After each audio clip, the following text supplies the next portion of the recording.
This May, in honor of Celiac Awareness Month, I'm sharing the entire masterclass with you for absolutely free. All you have to do is follow the link below to register, and we'll send you all 10 modules over the course of the next week, absolutely free to your email inbox. And if you know someone with celiac disease or gluten sensitivity, share this information with them. You might just help save their life. Now, enjoy today's viewing of Module 1, What is Gluten Sensitivity?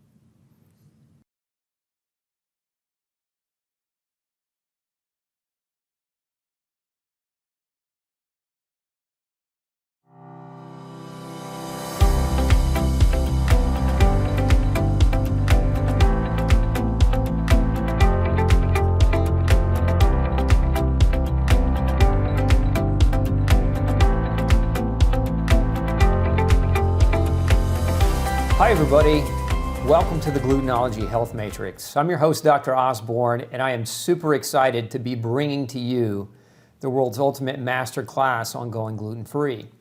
And before we dive into today's module, we're going to be talking all about what gluten is. You ask 100 people what gluten is, and you'll probably get 100 different answers. I want to share a little bit about my backstory with you because I think it's important that you understand where I'm coming from. When I was rotating through the VA hospital in the rheumatology department during my graduate training, one of the things I saw on a regular basis was the wide-scale use of medications to treat patients' symptoms. And one of the things I didn't see was doctors asking fundamentally, why do the symptoms exist? What is actually the trigger behind these different medical conditions? Now, most of what we saw there in the VA hospital, again in rheumatology, that's rheumatoid arthritis, lupus, dermatomyositis, scleroderma, ankylosing spondylitis, psoriatic arthritis, reactive arthritis.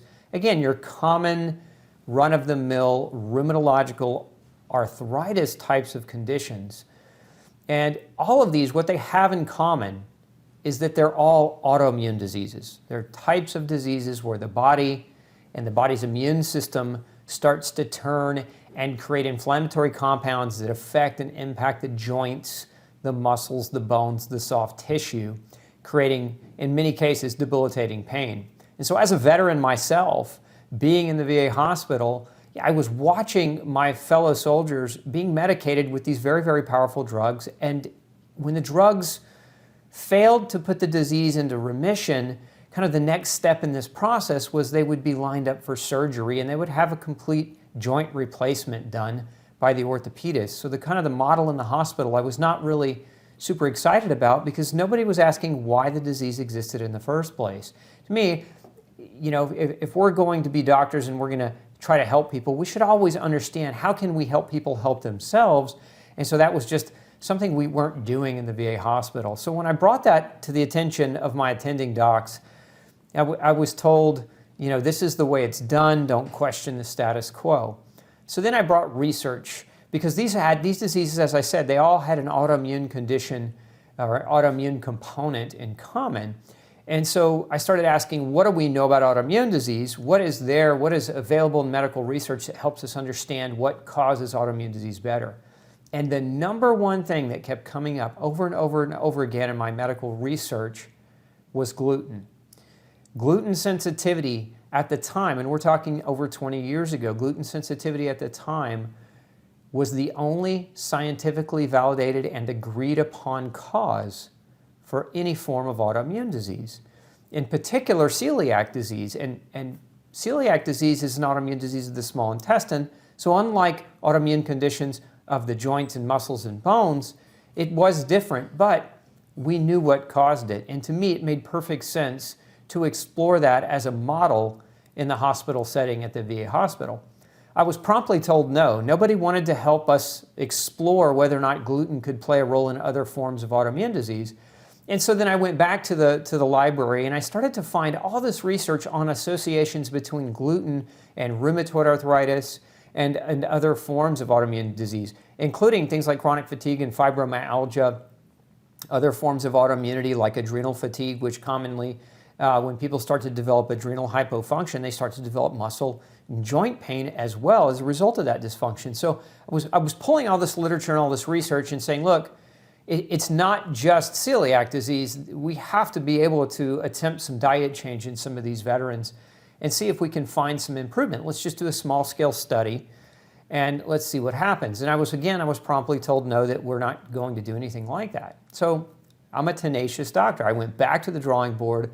I pulled more research on painful autoimmune arthritis and fasting.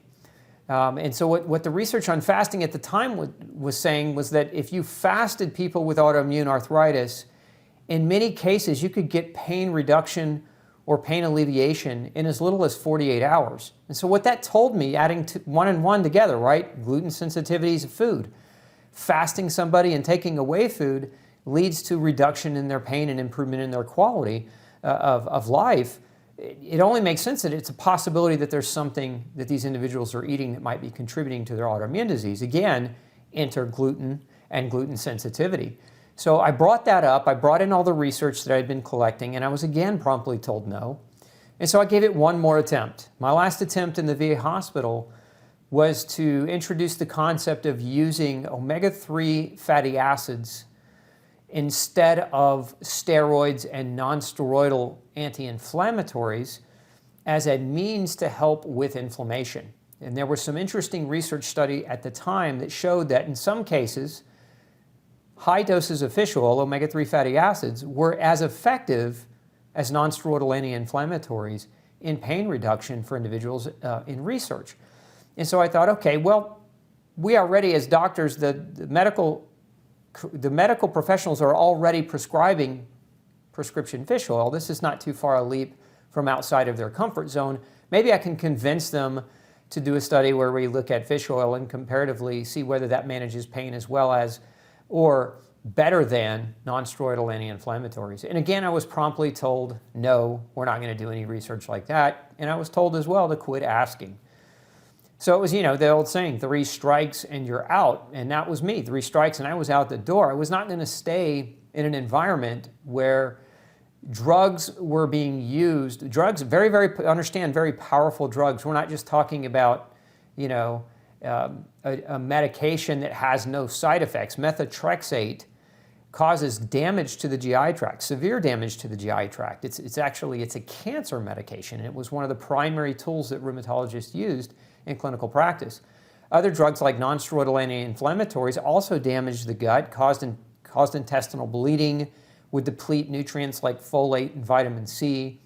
And we also knew that steroids weren't a great idea, and when you mix steroids with non-steroidal anti-inflammatories, what you got was an even more aggressive destruction of the gut. And of course, even at that time, we knew that leaky gut or intestinal permeability, in essence, damage to the gut, could actually contribute to the formation of autoimmune conditions.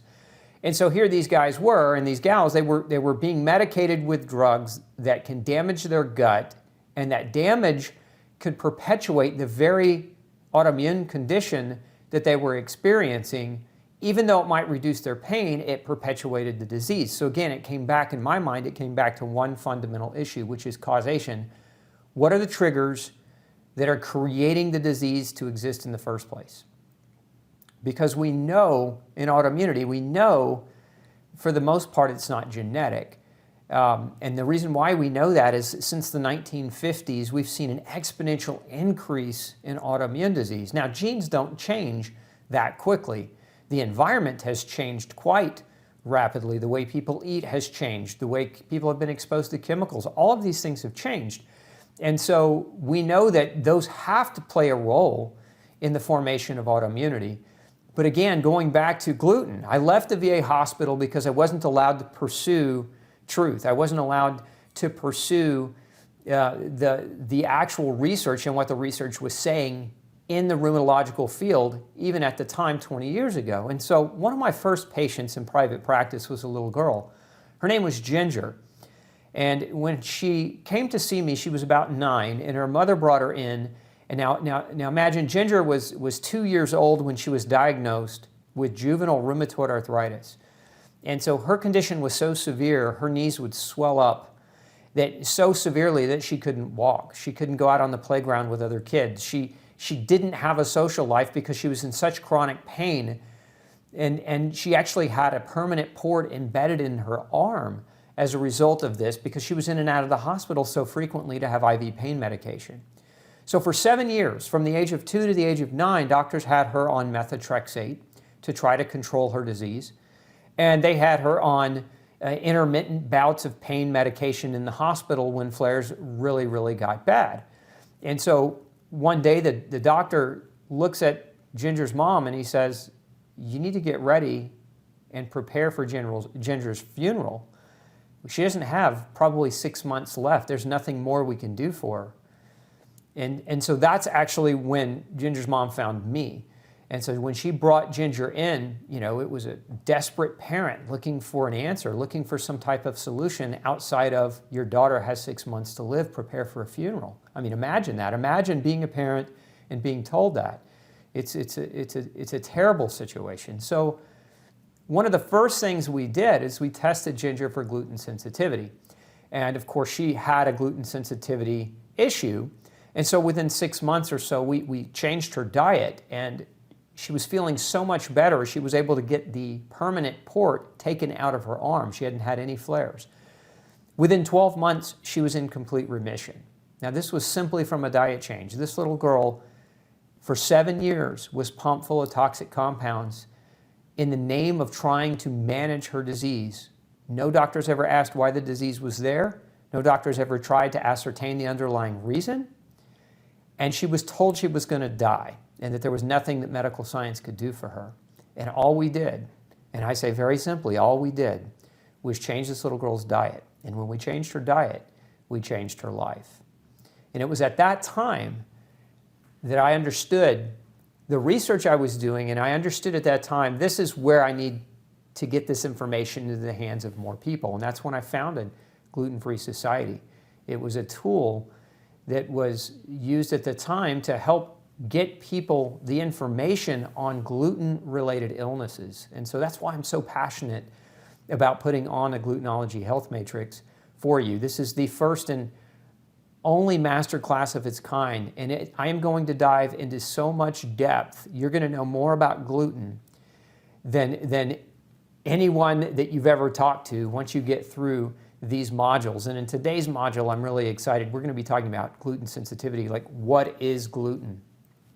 Okay, again, as I said earlier, you ask 100 people, you'll get 100 answers. Most of them are wrong. So I think we start with fundamentals today. So we're going to cover in this module, we're going to be covering true gluten-free diets versus traditional gluten-free diets, and that'll make sense here shortly. We're going to be covering what gluten sensitivity is. We're going to be talking about terms like non-celiac gluten sensitivity versus celiac disease and silent celiac disease, because these things matter, these definitions matter. And if you walk away from today's module with anything, if you have a firm grip over these definitions, you're going to be able to have light-year leaps in your ability to change your diet and move your path toward a safer, healthier journey on the road to going gluten-free. So what is gluten? Let's start with a general definition, right? Gluten, very simply put, is a storage protein found in grains. Now, what does that really mean? A storage protein found in grains. So think of a grain as a seed. They're the seeds of grass, technically. And the storage, I say gluten is a storage protein, but it's actually more than one protein. It's a family of proteins. There are, to date, hundreds of forms of gluten that have been identified by scientists.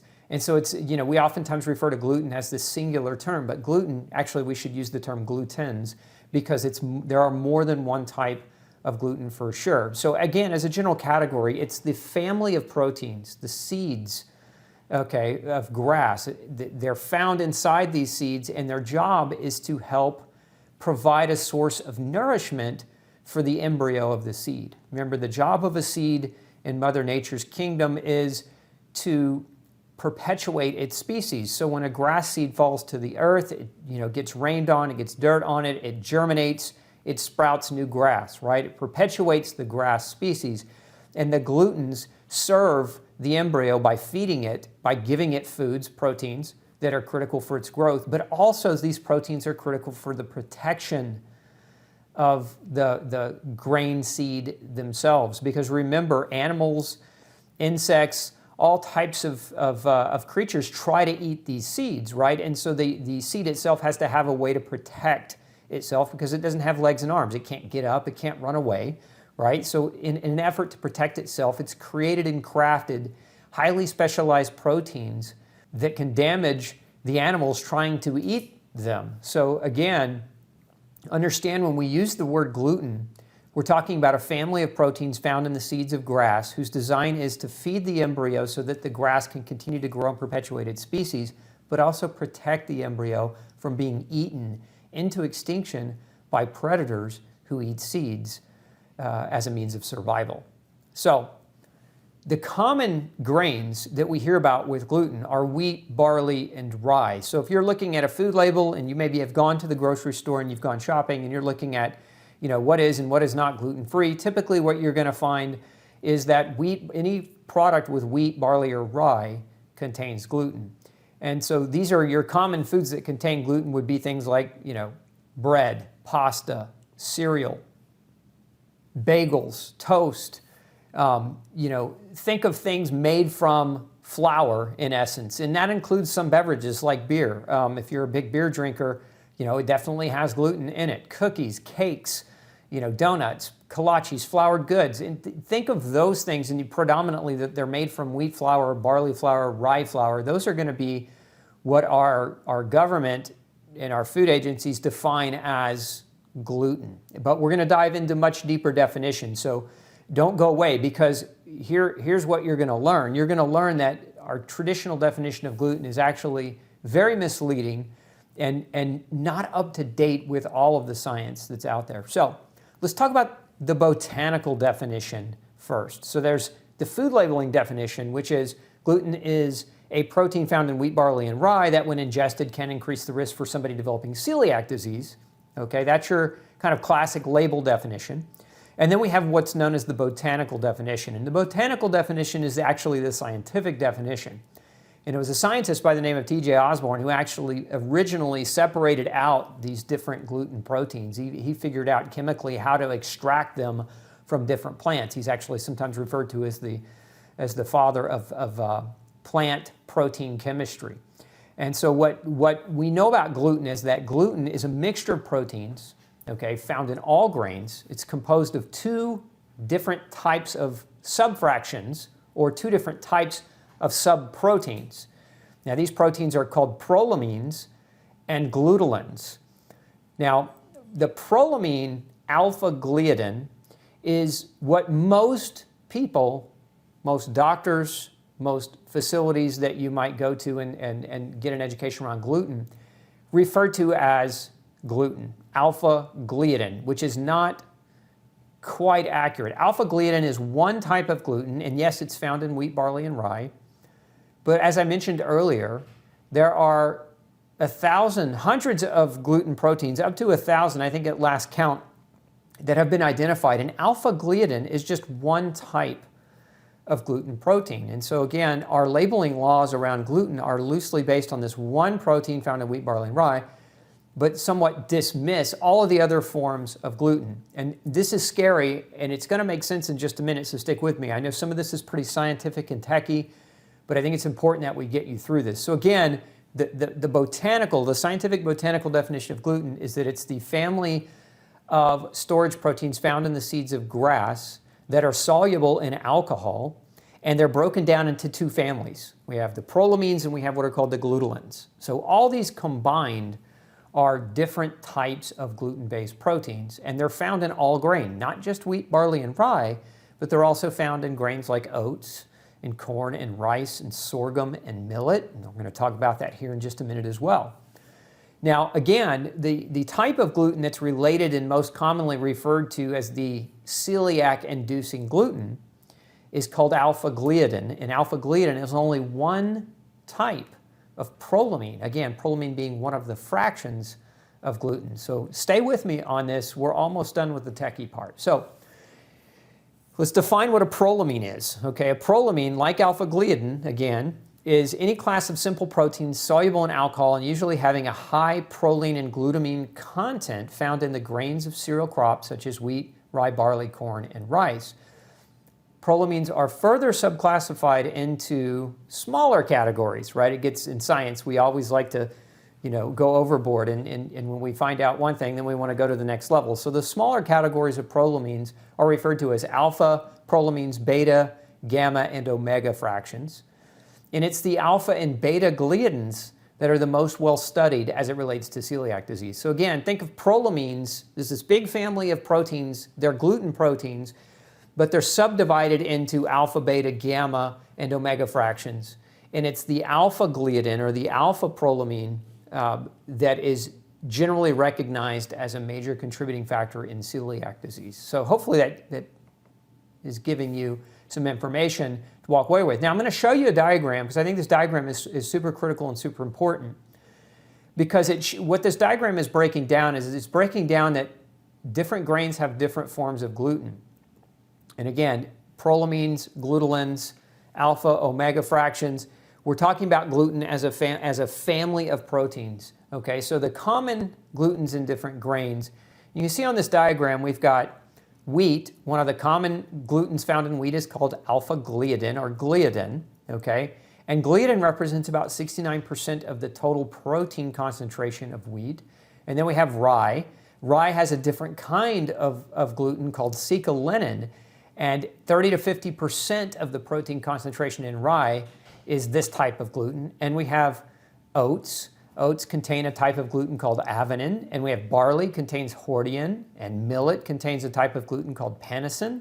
Corn contains what's known as zein, a type of gluten. Rice contains orzonin. Sorghum contains caffein. And teff contains pinacetin. So these are, again, all just different forms of gluten found in these different grains. Now, again, I might be confusing you already, because if you are coming into this series, into this module, with your understanding that gluten is found in wheat, barley, and rye, and that's it, this is going to kind of blow your mind initially. But I want you to stay with me, because I'm going to show you a lot of science and research on why many people going gluten-free actually don't get better. And one of the reasons why is because these definitions haven't been updated. A lot of scientists are so focused on wheat, barley, and rye that they forgot to see and look at the other grains. So I want to show you, and I want you to understand kind of the fundamental walkaway here is that, number one, as I mentioned earlier, gluten is the first medically proven known cause of autoimmune disease, which is why I want you to understand that, because there's 46 million cases of autoimmune disease in the US alone. It's the number one cause of death in females over the age of 65. And it's on an exponential increase. And we believe that gluten is one of the primary reasons why. If we added all autoimmune diseases up, it would actually cause more deaths than cancer and heart disease. The problem in autoimmune disease is we separate them out. We don't do that with cancer when we're calculating death statistics. We lump all the cancers into the same category. We lump all forms of heart disease into the same category. But with autoimmune disease, we separate them out. But if you add them all together, autoimmune disease kills more people than cancer and heart disease. We're going to see more and more people developing autoimmune disease. It's actually, the increase has been exponential since the 1950s. And gluten is one of the reasons why. And that's why it's such an important component to understanding what gluten actually is. So all grains contain some form of gluten. Again, testing antibodies to gluten can be misleading. This is the most common thing that doctors will do. They'll test antibodies to gliadin or other antibodies that measure for celiac disease. And so a lot of people are told they don't have a gluten issue when in fact they do. You have to understand that gluten sensitivity in and of itself is not a disease. It's a state of genetics. You either have the genes for gluten reactivity or you don't have those genes. You remember, your genes don't determine your fate, but how you treat your genes do. And if you have gluten-sensitive gene markers and you expose them to gluten, the outcome is generally going to be excessive inflammation. And a lot of that excessive inflammation is what is linked to causing and contributing to autoimmune disease. Now, we can identify the genes for gluten sensitivity very, very easy. And in my opinion, it's a step forward in the advancement of how to understand whether or not a person should be gluten-free or not. Because if you wait for celiac disease, you have to understand it's one of the most underdiagnosed conditions in the world. We estimate that 1% of the population in the US alone has celiac disease. But we also know that probably about half of those individuals have a diagnosis, the others don't. And so that's where the conundrum falls, is it can take decades to get a diagnosis, and that's because you don't just wake up one day with severe inflamed bowel that causes diarrhea or vomiting or massive weight gain. It's a very slow, tedious, chronic degenerative process that occurs over many, many years. So sometimes it's hard for doctors to pick up on the nuance. So again, grains are the seeds of grass. The seed has a bran casing or an outer layer, right? And it also has an inner layer called an endosperm, which contains 90% of the protein. This is where your gluten, your family of gluten proteins are. Remember, glutens are comprised of prolamines and gluteins. So inside that germ, underneath the bran casing of grain, you've got all this protein, and then underneath that layer, we have an embryo layer. And it's in that embryo layer that it takes the protein to help feed it, and it also, that protein serves to protect it. Okay, so any flour made from the starchy endosperm contains prolamines and is potentially toxic to the grain-sensitive or intolerant person. And this is coming not from my lips to yours. This is coming from Dr. Stephen Gislason, who wrote a book called Nutrition Therapy a number of years ago. And so I want you to understand, I'm not the only doctor saying these things, and I'm going to show you that here in just a minute as well. Now, the food labeling definition for gluten focuses primarily on the presence of alpha-gliadin from wheat, barley, and rye, and so none of the other grains are included in this definition as it relates to gluten-free labeling laws. So again, when you go to the gluten-free food section in your natural grocer or in your local grocer, you have to understand that by law, to call something gluten-free, it really only has to be free of wheat, barley, and rye, down to the level of 20 parts per million. If it contains less than 20 parts per million of wheat, barley, and rye prolamine, then we can label that product gluten-free and get away with it legally, because that's the legal definition that the government has put forth for food labeling packaging requirements. Okay, so this is where we get into traditional gluten-free. Okay, traditional gluten-free is the classic definition. It is the gliadin found in wheat, barley, and rye, the known protein that contributes to celiac disease. That's your traditional gluten-free definition. It's based on a limited scientific analysis of the topic. It only considers wheat, barley, rye. Some people will say that oats are an issue, and some, it's kind of conflicting information. You'll get some say oats are a problem, some that say oats are not a problem. Stick with me, we're going to talk about why oats are a problem. The traditional definition makes no mention of dairy, as most of our animals today that produce dairy are fed massive quantities of grains. Now here's the kicker. We know that in humans, when a mother eats gluten, that those gluten proteins show up in her breast milk, and so when she is breastfeeding her baby, if her baby's gluten sensitive, that could actually create a potential problem. What no one has really truly studied is whether this happens with cows or goats or sheep or other animals that are predominantly producing our milk, right, that are being fed largely as the staple of their diet, grain-based food items. So it hasn't been studied, but I think we have to turn our attention to this. And I'm gonna show you some research here shortly that actually has looked at this and has made some very, very strong connections behind proteins in dairy, mimicking gluten, etc. And then we also have the fact that this traditional definition doesn't make any mention at all, okay, of grain being used in processing of different types of foods. So again, your gluten-free food items that are processed with rice, that are processed with corn or oats, are being labeled as gluten-free because the traditional gluten-free definition doesn't include those grains as part of the definition. We also know it doesn't consider food additives, preservatives, or pesticides as contributing factors to make gluten stronger or to make gluten more dangerous. And I'm going to show you the science on how food additives and preservatives can actually enhance gluten and make it more toxic for you. And we also know that the traditional gluten-free diet definition is not really concerned with health restoration.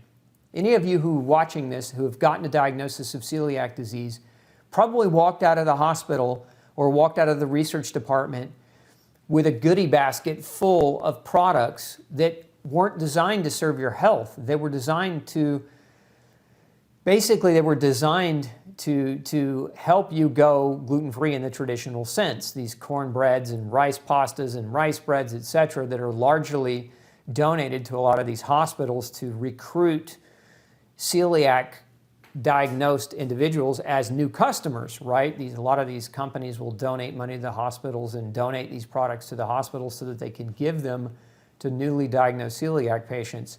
But again, these products aren't good for you. So there's no focus on health restoration. And I think it's very, very important if you understand that if you've been eating gluten for years and it's been damaging you and creating chronic inflammation, the number one goal or the number one outcome for you moving forward to change your diet should be health restoration, right? Not just substituting one type of food for another type of food so that you can have a semblance of what you resemble or what you remember resembled bread.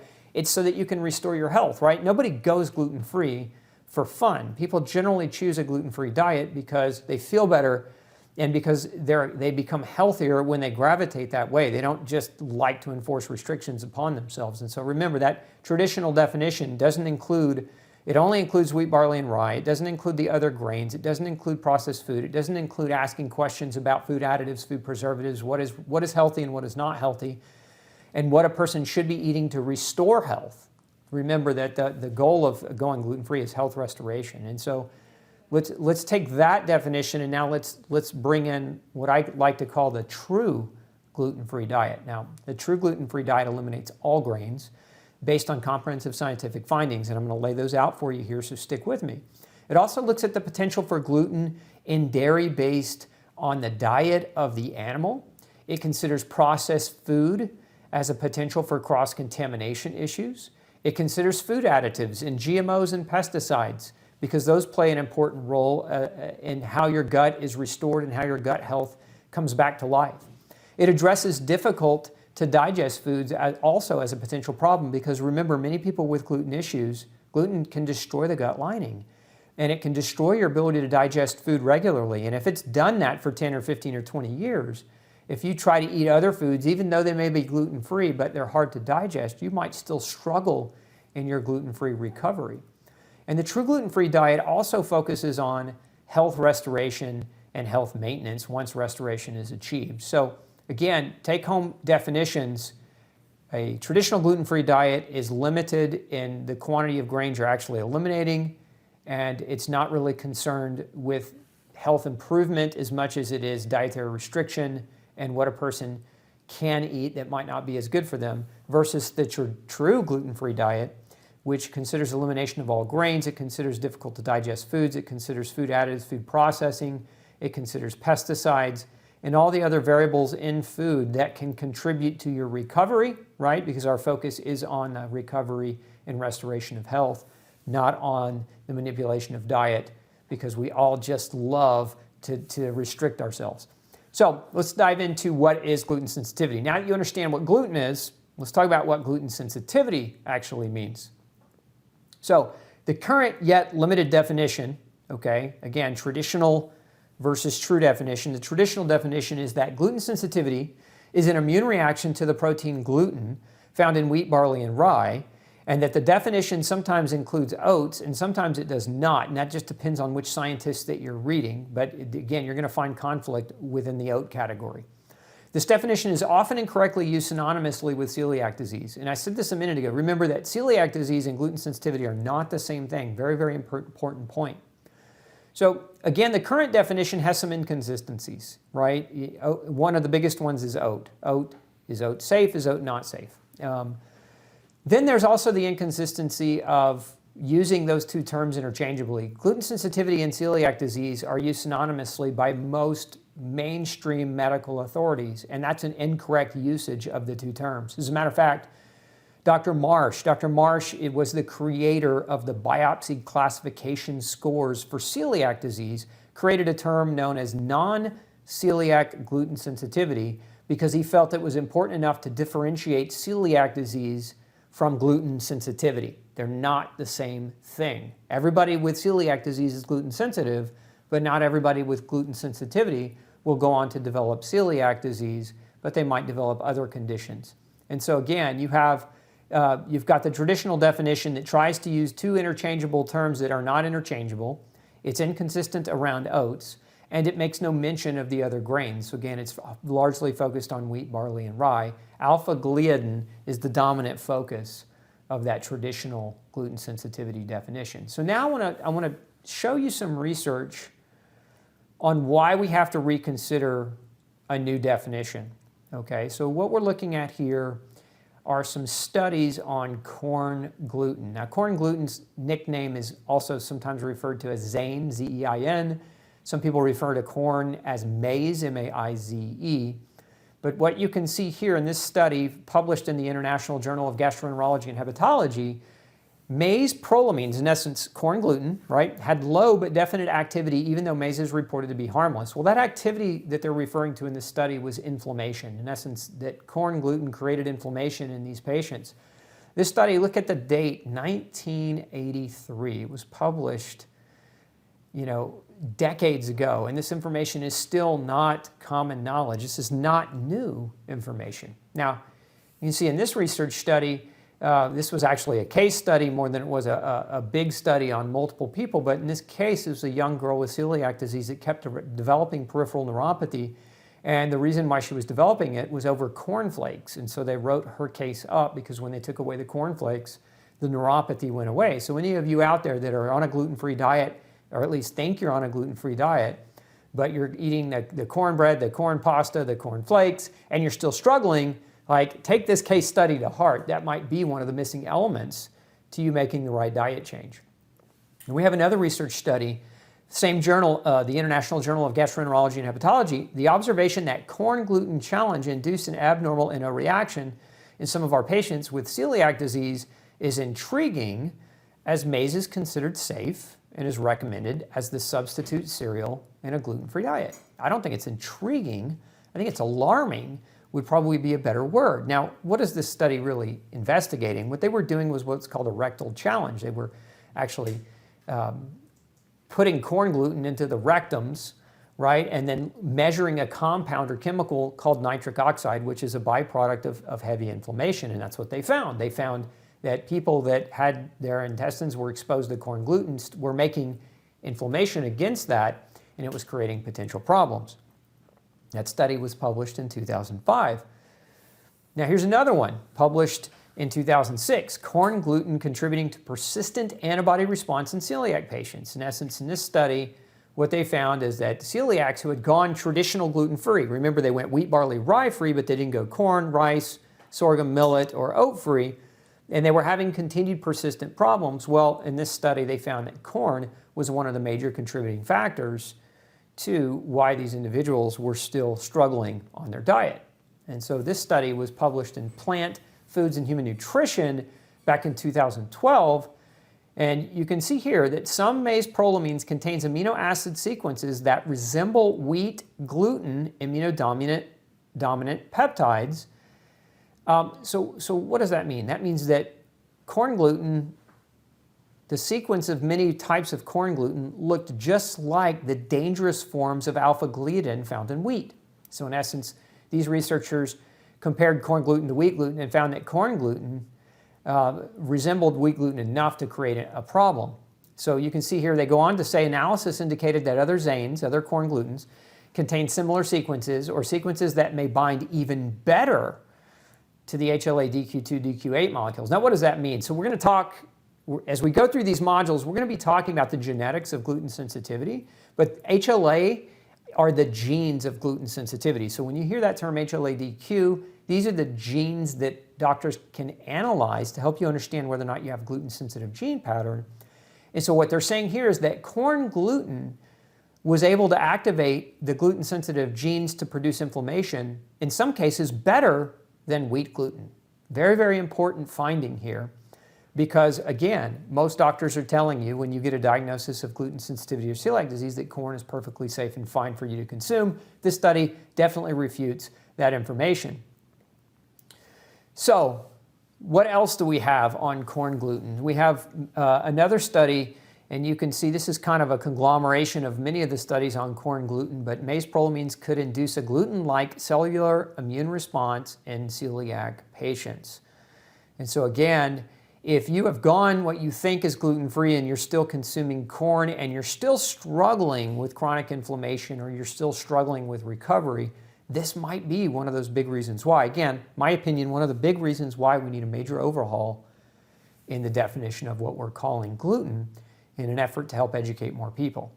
So this research study published in Clinical and Experimental Allergy, here's their quote, author's quote, this was done in 1995. The allergens in rice, corn, millet, and buckwheat should be better studied before they can be recommended as alternatives. And this is in reference to as alternatives for a gluten-free diet.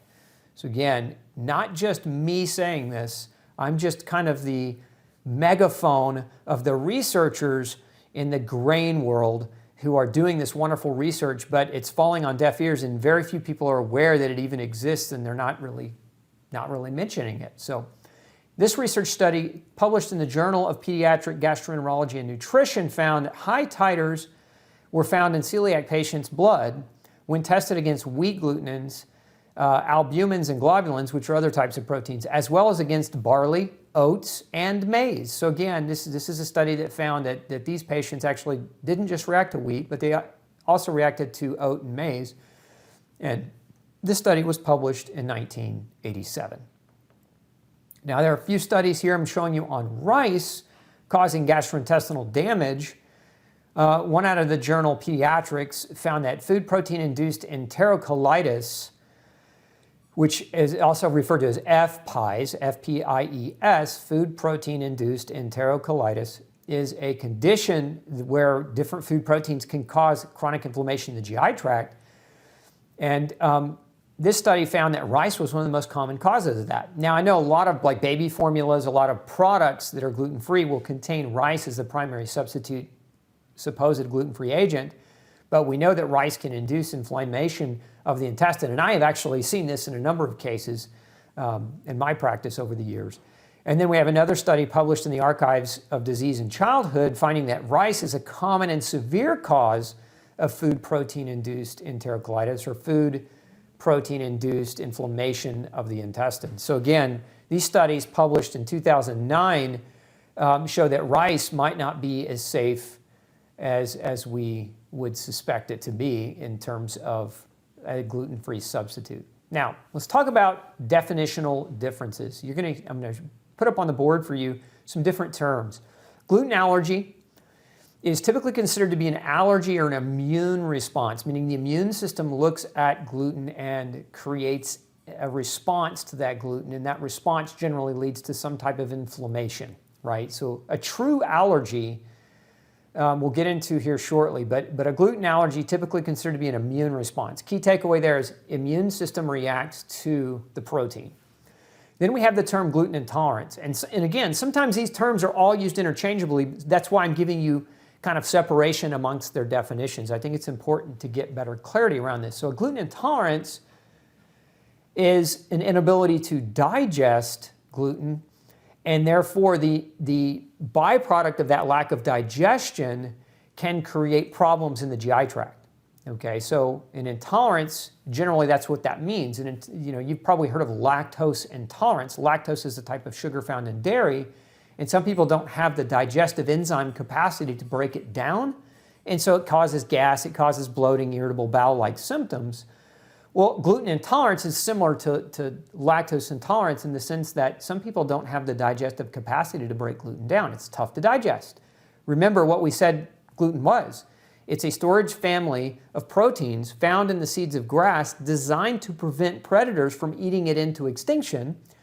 And so therefore, many of these proteins are difficult to digest because their sole purpose is to create digestive discomfort in the animals or people trying to eat them, right? And so that in and of itself, gluten intolerance is common among many people because if you eat a lot of it, the more you eat, depending on the robustness of your digestive tract, you can eat a certain level of gluten and you're at a certain point, you're going to be intolerant to it because you don't have the digestive capacity. Now, some people have weaker digestive systems so that intolerance shows up a lot sooner, but that's what intolerance is.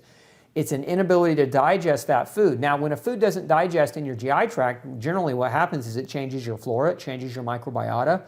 The byproducts of that lack of digestion can create secondary problems like immune related problems. And this is where you'll see in this definition that it's an inability to tolerate gluten, and there's both an immune and a non-immune type of reaction. The immune reaction is when you don't digest it, it creates an alert in your immune system to come in and look at it as an enemy, whereas the non-immune is the inability to digest. And then we have the term gluten sensitivity, and gluten sensitivity is probably best served as a mesh of the above two terms, gluten allergy and gluten intolerance. So if you look at the gluten sensitivity is kind of a spectrum that involves both the allergic component but also the intolerant component.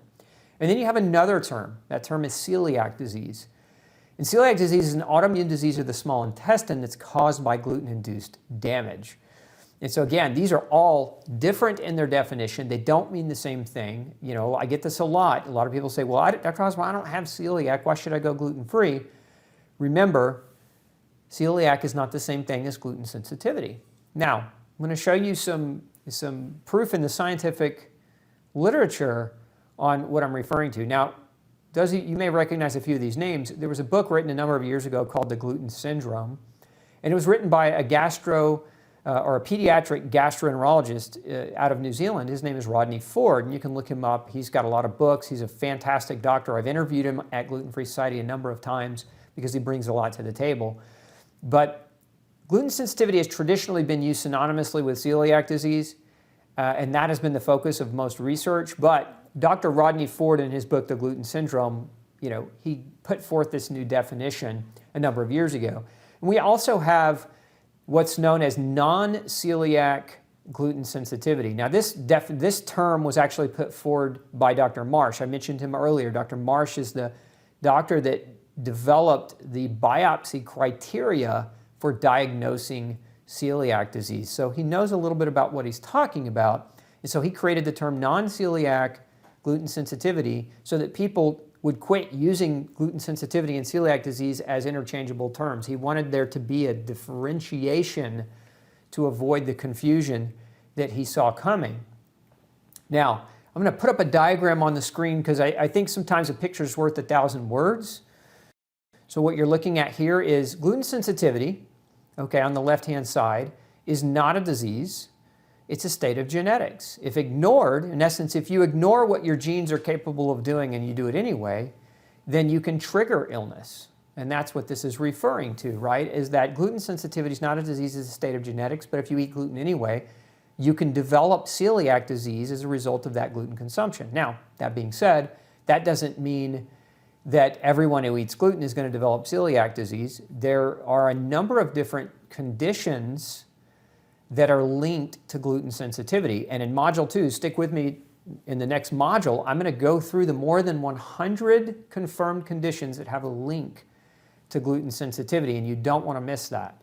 But celiac disease, again, being the most well-researched, the most common, the most widely acceptable, right? So gluten sensitivity is not a disease, it's a state of genetics that if ignored can trigger disease. One of the diseases it can trigger is celiac disease. Now, this diagram will also help make good sense of that for you as well. You'll see at the core of this diagram that gluten sensitivity or intolerance, again, those two words are sometimes used interchangeably.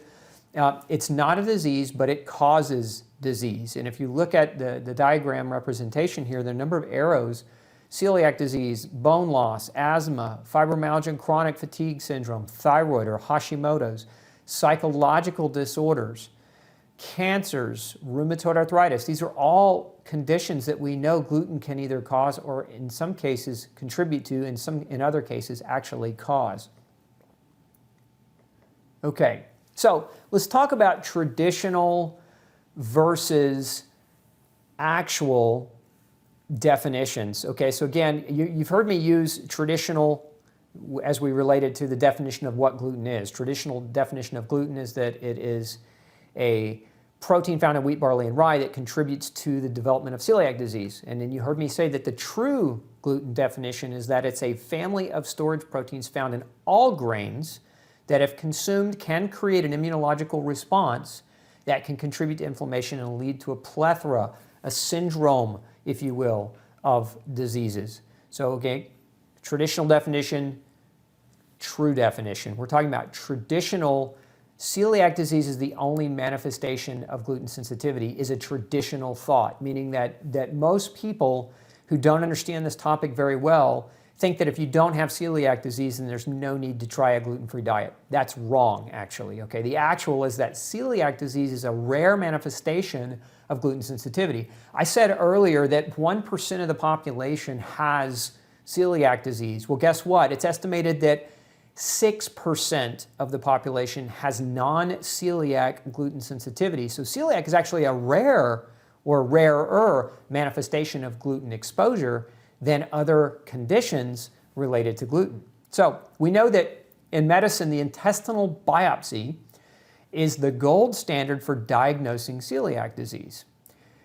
We also know that antibody blood tests are used to detect a protein called gliadin, and we know that in the classic sense, or in the traditional sense, most doctors don't believe that symptoms outside of your intestine, again, remember the symptoms of celiac disease are predominantly gas, bloating, diarrhea, vomiting, and pain of the GI tract.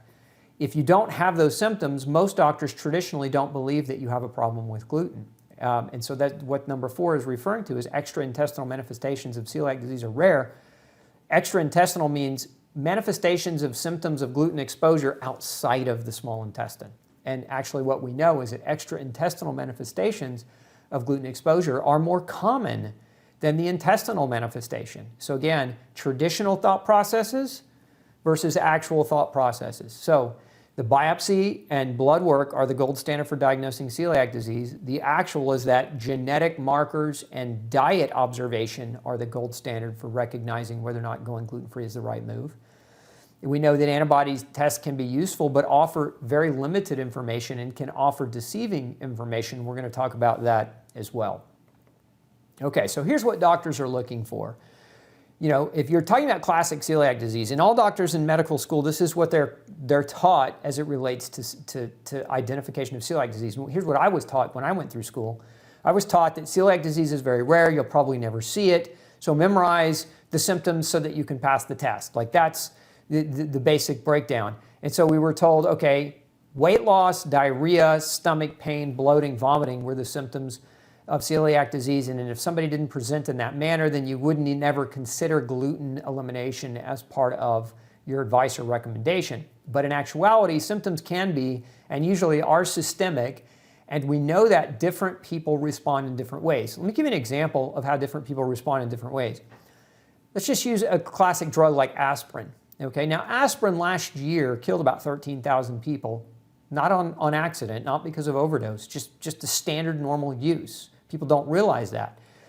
Now, how many people took aspirin and it relieved their joint pain? Or how many people took aspirin and it relieved their back pain or their post-surgery pain, right? How many took aspirin to break a fever?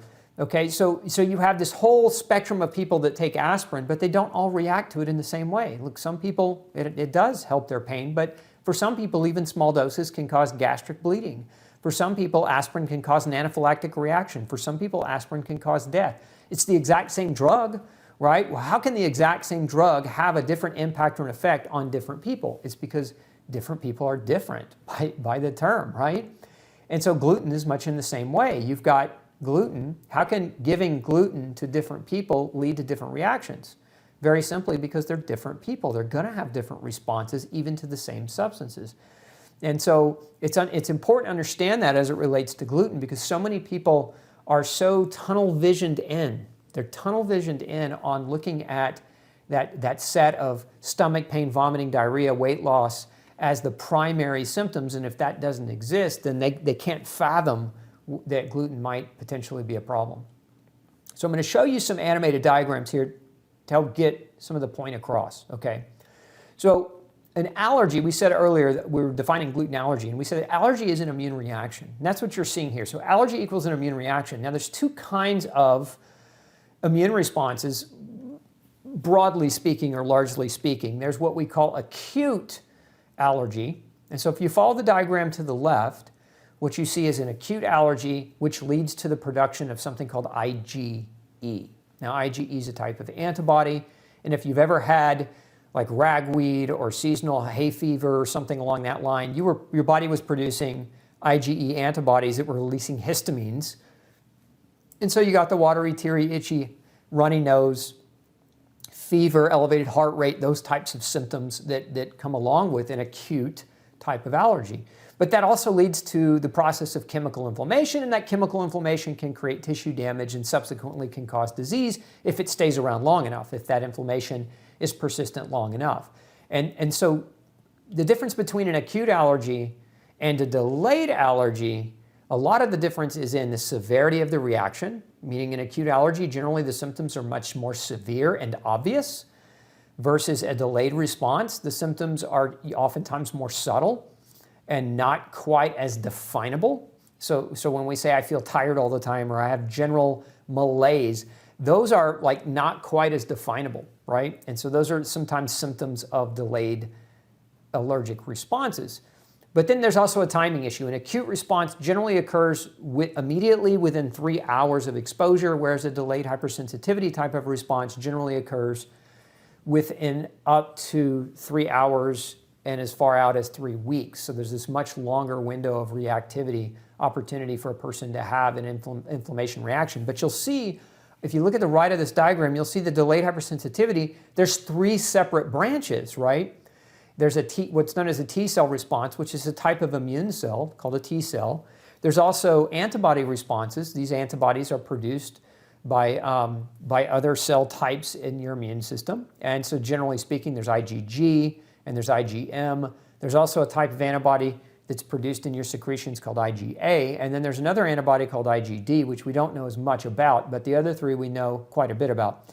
And then there's something called an immune complex. So these 3 broad brush strokes of how your body can react in a delayed manner, but all 3 point to the same outcome, and that's chemical inflammation, tissue damage, and again, if the problem is there long enough, it can, that tissue damage builds over time, and it creates or manifests as disease the longer it's allowed to fester. Now, if you go to your doctor, right, and you get a skin prick test, sometimes they'll draw blood and they'll measure what's known as IgE. Okay, this is generally what an allergy doctor does, is they'll measure an IgE response using a skin prick method where they either put patches on your back or they jab you with little needles and see whether or not you get these urticarial wheal flares that occur in your skin. So if you're trying to identify that kind of allergen, that type of testing can be one method, and that's a common way that doctors will look at it. But then you also have the delayed responses, and generally you go to a doctor to try to figure out what you're allergic to. They're measuring IgG and IgA. Now this is true when it comes to gluten, okay? So there's something we call acute wheat allergy, okay? This is one of the reasons why wheat has to be listed on a food label, because it's one of the most common allergens. It's one of the top 8 allergens in the world. But that's acute response, right? That anaphylactic response where your lips swell, you break out in hives, your nose, runs, you get watery, teary, itchy eyes. And then we also have gluten sensitivity. And so again, there's an IgG and IgA component that typically doctors are measuring those 2 components as it relates to gluten, okay, specifically for celiac testing. But what about these others? As you can see in my animation, these others, the T cell responses don't get measured. Generally speaking, the IgM responses are not being measured. The immune complex responses are not being measured. The genetics of gluten sensitivity are not being measured. And these are big gaping holes in data collection. And so this can lead to an individual going to a doctor. If you get some tests done, but not comprehensively so, you could be told that you're not reacting to gluten at all, and that you don't need to be worried about it. And this is, again, one of the biggest conundrums. This is why so many people don't get a diagnosis. It can take decades to get a diagnosis of celiac disease because, again, oftentimes doctors, when they run these tests, don't run them comprehensively enough to evaluate all these different arms. Now, I'm going to show you another diagram because I want you to understand visually what we were talking about earlier with definitions of gluten intolerance or gluten sensitivity. So I said earlier that an intolerance was the inability to digest. So if you follow me on the left side of this diagram, inability to digest can lead to a gut dysbiosis. In essence, it can change the flora in your bacteria, or you change the bacteria of your flora in your gut, right? And that alters them, and in some research studies, in a negative way. It can actually minimize certain species and lead to or contribute to a permeable gut or a leaky gut. And then leaky gut, of course, over time can lead to acquired allergies, because when you have little microscopic pinholes being punched in your gut, then whole food proteins can leak across into your immune system and start triggering it to overreact. And this is how people actually become more and more allergic to more and more foods over time, is this leaky gut scenario. And of course, that leads to tissue damage and subsequently disease. But then we also have, with gluten intolerance or gluten sensitivity, we have something else that we've found to be true and has been measured in scientific studies, and that is that gluten can damage, and I actually did an interview with the researcher who discovered this. If you want to go check it out at glutenfreesociety.org. But Dr. Alessio Fasano, who originally at University of Maryland Celiac Research Facility is now at Harvard, actually discovered that gluten could create leaky gut because it disrupts a protein called zonulin. And zonulin is like an anchor that holds your gut cells together. And so when you eat gluten, it can cut that zonulin or disrupt that zonulin so that your gut starts to develop these gaps, these leaks intrinsically or internally. So we know that gluten sensitivity can contribute to leaky gut, not in one way, but in two ways. We also then know this, that when you don't digest the gluten, that leads to the production of immune system antibodies and inflammatory chemicals to those non-digested particles that can also lead to leaky gut, that can also cause tissue damage and disease.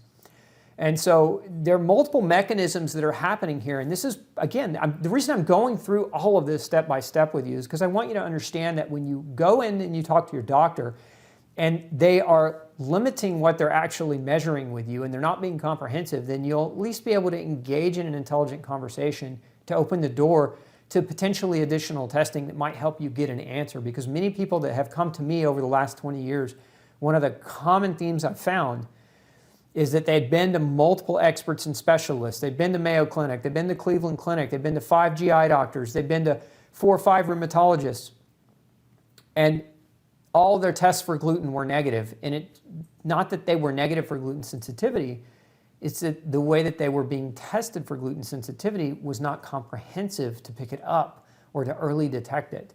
And so again, if you understand these things, you can engage in that more intelligent conversation. So traditional gluten-free versus true gluten-free, kind of a summary again. The traditional gluten-free diet is based on limited scientific analysis. It only considers wheat, barley, and rye, sometimes oats, as a potential threat. It makes no mention of the dairy and whether or not there's a potential for gluten to show up in the dairy of the animals that we consume. It makes no mention of grain used in the processing of different gluten-free foods, so it doesn't consider all grains. And it doesn't consider the food additives, preservatives, pesticides, things like glyphosate that we're now learning are part of this whole spectrum. And it's, again, not concerned with health restoration. It's concerned more than anything. It's just concerned with telling people to limit their diet. Now, a true gluten-free diet, truly gluten-free, means you eliminate all grains based on comprehensive scientific findings. Many of those findings I've presented to you in this module so that you, again, you can take this home, you can print these things out, you can give them to your doctor, and you can have a better conversation and dive deeper into this for yourself. But it also looks at the potential for gluten in dairy. It considers processed food cross-contamination. It considers GMOs and pesticides. It addresses difficult-to-digest foods. And it focuses on health restoration and maintenance, which is the whole reason you're changing your diet in the first place. As I said earlier, nobody changes their diet because they want to restrict themselves for fun. So, all that being said, now you have a truer definition of what gluten is, right? And of what the true gluten-free diet versus the traditional gluten-free diet is. You have an understanding of gluten sensitivity, gluten intolerance, celiac disease, and what those different terms and definitions mean. So that, again, you can have a more meaningful and intelligent conversation with your doctor. Now stick with me, because coming up in Module 2, we're going to be talking about all of the plethora of different diseases that are linked to gluten sensitivity. As I mentioned earlier, more than 100 forms of disease can be contributed to or caused by gluten sensitivity. You're not going to want to miss this conversation. Hey, and make sure that you share this series with someone you love. If you know somebody who's struggling with autoimmunity, if you know somebody who's struggling to get through the gluten-free diet and they just need an extra helping hand, click that share button below and make sure that you distribute this. We're giving this away. Anybody can watch this for free because we want to help as many people as possible. As always, remember at Gluten-Free Society, our mission is to help save 100 million lives through our educational efforts and outreach. So please pay it forward and share. This is Dr. Osborne, and we'll see you in Module 2.